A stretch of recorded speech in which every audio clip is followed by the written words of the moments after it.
এদের চারিপাশে কিন্তু প্রাকৃতিতে ঘেরা, মাঝখানে এরা আনারস আনারস টবের মধ্যে লাগাইছে, আনারস ধরেছে।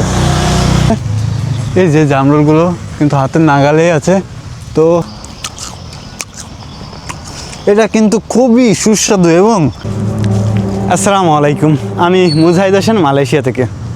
এখন আমি অবস্থান করছি মালয়েশিয়াতে একটা আবাসিক, যেটা মধ্যবিত্ত একটা শহরের আবাসিক অঞ্চলে। তো আমি আপনাদেরকে এখন দেখানোর চেষ্টা করব, এটা কিন্তু খুবই শান্তশিষ্ট একটা পরিবেশ। আপনারা যদি এখানে আসেন আপনাদের মনটা এতটাই শান্ত হয়ে যাবে বলার মতো না। একটা বিষয় কিন্তু কমন, এখানে কিন্তু প্রতি বাড়ি বাড়ি মালয়েশিয়ার পতাকা কিন্তু থাকবেই। তো দেখেন এখানে আমি যদি দেখাই, প্রতিটা বাড়ি কিন্তু ওই সাইডে একটা, এই সাইডে একটা, সামনে দুইটা তিনটা, এটা কিন্তু কমন জিনিস। এখানে কিন্তু গাড়ি থাকবেই, মাস্ট বি। এখানে দেখতে পাচ্ছি অধিকাংশ সম্ভবত চায় না, কোনো আওয়াজ নেই, কোনো সাউন্ড নেই, খুবই নিলিবিলি প্রকৃতির সাথে মিশে থাকা এই বাড়িগুলো। আমরা যখন বাংলাদেশে কোথাও যাই দেখা যায় খুবই হই হুল্লা বা চিৎকার চেঁচামেচি, এখানে কিন্তু তেমন কিছুই না। এতটা শান্তশিষ্ট একটা পরিবেশ, আপনি আসলে মনটা পুরোটাই ভরে যাবে। তো এখানে দেখতে পাচ্ছি, আমি যদি আপনাদেরকে বাড়িগুলো দেখাই এদের, দেখেন দেখেন দেখেন এতটা সুন্দর। এবং আমি যদি আপনাদেরকে দূর থেকে দেখাই, বাড়িগুলো একটু পুরনো, রোদ হয়ে গেছে, আমার ক্যামেরায় তেমন একটা বোঝা যাচ্ছে না। একদম রাস্তা, এই যে রাস্তা, এখানে কিন্তু একদম উঁচু নেই, একদম মিশে থাকা।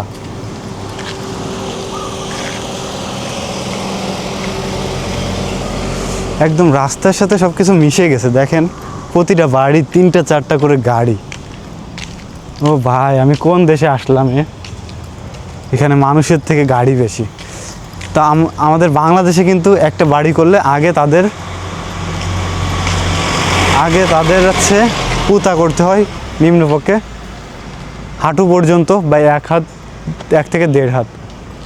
তো এখানে কিন্তু ওরকম কোনো সিস্টেম না, একদম রাস্তার সাথে ঢালাই দেওয়া, খুবই শান্তশিষ্ট এই পরিবেশটি। এখানে তেমন কোনো নোংরা না, এতটাই পরিষ্কার পরিচ্ছন্ন সব কিছুই। দেখে কিন্তু মনটা মুগ্ধ হয়ে যাচ্ছে, এতটা ভালো লাগছে, এত সুন্দর পরিবেশ। আমি সত্যিই অসাধারণ, যেটা বলার ভাষা নেই, এতটা সুন্দর এই পরিবেশটা। আমি দেখানোর চেষ্টা করলাম যে মালয়েশিয়ার গ্রাম, কিছুটা গ্রামের মতো, কিন্তু গ্রাম না, শহর বলতে পারেন। এখানে দেখেন ময়লার ডাস্টবিনগুলো কিন্তু এরকম থাকে। তো এরা কিন্তু যেখানে সেখানে ময়লা ফেলায় না। এখানে দেখছি সজনো গাছ। বাংলাদেশে কিন্তু এই সজনোর গাছ অ্যাভেলেবেল থাকে। এই গাছটার নাম আমি চিনি না। তো এখানে এসে খুবই ভালো লাগছে আমার, খুবই শান্তশিষ্ট একটা পরিবেশ। এরকম পরিবেশে আসলে মন চায় এখানে থেকে যায়। আরেকটা ইউনিক জিনিস আপনাদের দেখাই, এই দেখেন ভাই, এখানে আনারস টবের মধ্যে লাগাইছে, আনারস ধরেছে।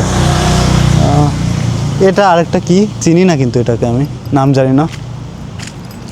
এখানে সম্ভবত চায়নারা থাকে, চায়নাদের বাড়ি না হলে এতটা নিলিবিলি হয় না। শুধু আমি যে কথাটা বলছি সেই আওয়াজটাই হচ্ছে, আর যদি একটা গাড়ি ঘোড়া যাচ্ছে সেই আওয়াজটাই হচ্ছে।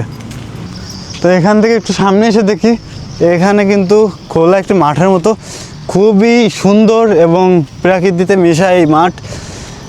দেখা যাচ্ছে এখানে আসলে কিন্তু মনটা ঠান্ডা হয়ে যাবে। এখানে সম্ভবত প্রতিটা আবাসিকের পাশে এরকম একটা ফাঁকা মাঠ রেখে দেয় বাচ্চাদের খেলাধুলা করার জন্য। আজকে দেখানোর চেষ্টা করব। এখানে দেখছি একটা জামরুল গাছ। তো বাংলাদেশে কিন্তু অনেক জামরুল গাছ দেখেছি, তো এটা হচ্ছে লাল জামরুল গাছ যেটাকে বলে। দেখুন জামরুলগুলো ধরছে, এই যে জামরুলগুলো কিন্তু হাতের নাগালেই আছে। তো বাংলাদেশে কিন্তু অনেক খেয়েছি জামরুল, এখানে কিন্তু এই প্রথম জামরুল দেখলাম। তো এখন এখানে কেউ আছে না যে যার কাছে শুনে খাওয়া যাবে। তো এটা মনে হয় সরকারি গাছ, যেহেতু এটা সম্ভবত সরকারি গাছ। তো আমরা একটা জামরুল খেয়ে দেখবো যে এখানকার জামরুলের টেস্ট কেমন। তো পেড়ে নিলাম একটা জামরুল।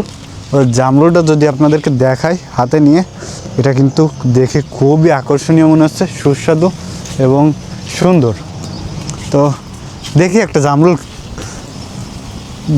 জামরুল খেয়ে কেমন এটার টেস্ট। বিসমিল্লাহ।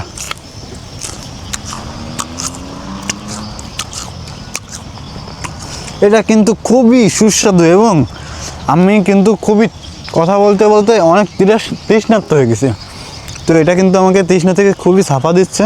এখন যেহেতু আমি অনেক ক্লান্ত, আমার ক্লান্তিটা দূর করবে এই জামরুলে।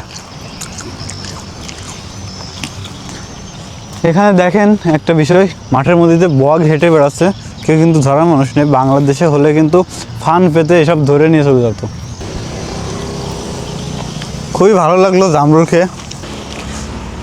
আমি দেখানোর চেষ্টা করলাম আপনাদের যে মালয়েশিয়ার যেসব মধ্যবিত্ত শহর আছে, মানে কোনো বিল্ডিং না, ছোট ছোট যেসব আছে সেগুলো কেমন হয়। এটা কিন্তু একদমই গ্রাম না। আরেকদিন গিয়ে ভিডিও দেবো যে প্রত্যন্ত গ্রাম অঞ্চলগুলো কেমন হয় মালয়েশিয়ার। তো এখন কিছুটা দেখানোর চেষ্টা করলাম যে মালয়েশিয়ার মধ্যবিত্ত শহরগুলো আছে, মানে সেগুলো কেমন হয়। এটা কিন্তু একটা বাজারের মধ্যবিত্ত শহর।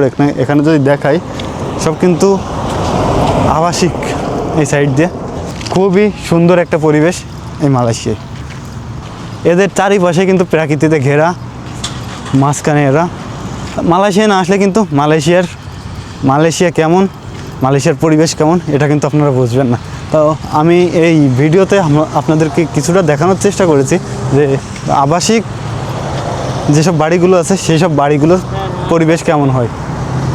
তো ভালো থাকবেন, আর অবশ্যই চ্যানেলটা সাবস্ক্রাইব করে আমাকে অনুপ্রেরণা করবেন যেন পরবর্তীতে আপনাদেরকে আরও নতুন কিছু দেখাতে পারি।